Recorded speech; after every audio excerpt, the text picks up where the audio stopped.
morning, everyone. It is a really hot, humid day here in Florida, but it's an exciting day because we have a big dreadlock artist gathering and class here at the Rollie Locs Salon in St. Petersburg. So this is our amazing host, Rollie, and in case you're new here, I'm Liz. And this room right here is about to be full of dreadlock artists from all over the country. 1, 2, 3. Woo-hoo!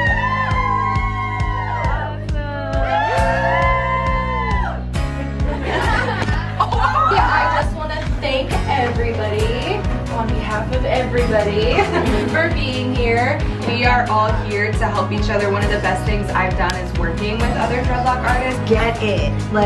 Get it today. This is your time. So the first thing that we're going to do is before pictures for everybody that's getting their hair done. And then Liz, of course, like with her camera in my face, getting the angles hopefully, is going to be doing like a little bit of a class and tips and tricks that she does for her photos, since they're always so good. All right, here's the deal. We planned on covering a ton of stuff today, and we've only got 9 hours to do it. It would go something like this. 9 o'clock, students arrive and get settled, and we've got coffee and breakfast snacks, of course. 9:30, quick welcome and introductions, and just get fired up. 9:45, group class on photography and social media, where we take all the before pictures of our models. Keep your body facing me, but just turn your head a little bit that way, and then look with your eyes kind of right here. So that's important. I love kind of a side as a face shot, But not so that it shows the dreads more. But oftentimes when I tell them to turn their head to the side, they look like all the way over here, and then all you see is like the white of their eyes. Now slowly chin up a little bit. Ooh, she's serving. Yeah. 10:15, group consultation class. Rollie consults with our big transformation client of the day, April. It's cool because we're all like doing this, so it's gonna be so organic. Yeah. It's not gonna like be so matchy-matchy. Exactly. And Krissa leads the consultation for our freeform client, Greg. 11 o'clock, first breakout segment. Now we have multiple things going on at once, so the students can sort of pick and choose what they want to learn. Rollie starts applying color on April. Yes, indeed. While I start planning out the sectioning. I don't usually use elastic bands on my section. Rollie does, some people do. But we're doing it today just because we're working as a group throughout the day on her. It'll be so much easier than having it like clips in her hair and people trying to figure it out. Let's get that shit spicy. Yeah. So this is what the finished organic sectioning looks like. And then you can drop them.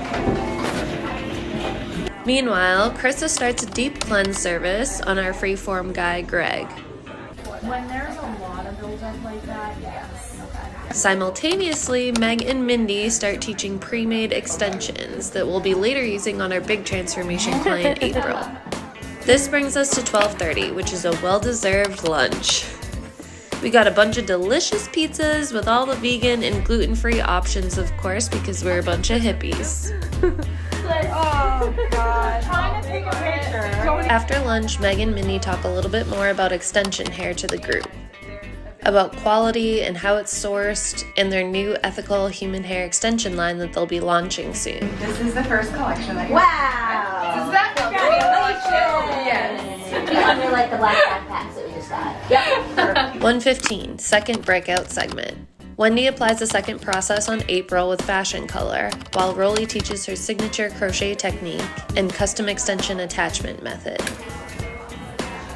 Yeah, sorry I dropped it. No worries. A double whammy. At the same time, Krissa and Mindy teach basic maintenance on Jenna. And then I'm over here doing maintenance, extension removal, and decor on Ashley. But that's a good approach. But just like saying how much you love it already and being like, I want. But also, I feel you in that I feel like I can sell it like then a few months or something, whereas like stuff like this could stay in for years. This is so cool. Our third and final breakout segment happens at 2:45. Krissa, Meg, and Mindy take over the big transformation client, teaching their method of attaching pre-made extensions, the ones that they made earlier. You just click on it? Okay, yeah. Go click on it. Wendy creates a partial on Alex by reattaching her old dreadlocks that she previously cut off. Like, even as he gets even older. Rollie and I teach synthetics by creating an accent set for Hannah, complete with decor and her desired color scheme. 4:15 final touches, aka shit show. As a group, we now have 1 hour to make sure everyone is completed. Our big transformation had to be done, and the idea was that every single artist had to have done something on her. Painted blue.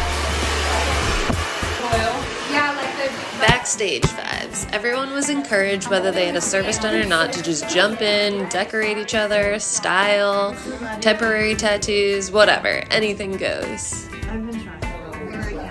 Yes, look at that shit. 5:15, after photos. Cutie. It is. Highlighting all of our collaborative work throughout the day, and of course, the big reveal on our big transformation April. Now complete with makeup, lashes, and stick-on nails.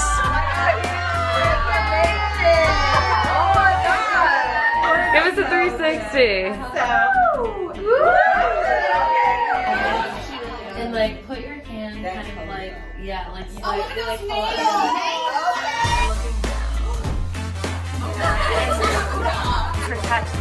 It's like so. yes, right there. Slightly back towards me. Yes. 5:30, silly, celebratory fashion show. When?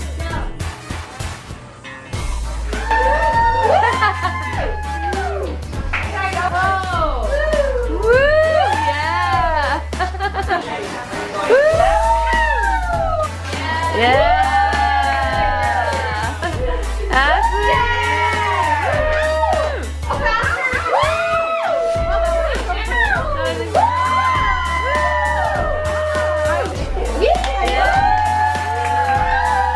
Give me a close up.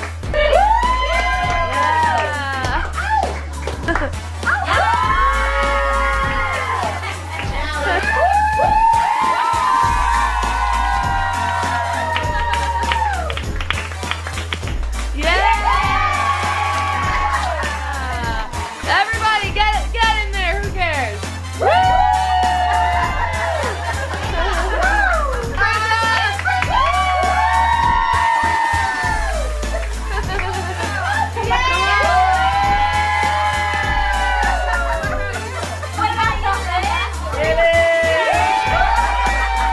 We fucking did it.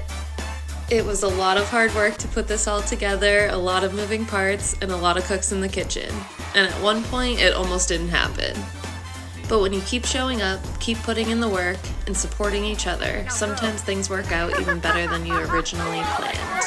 The show goes on.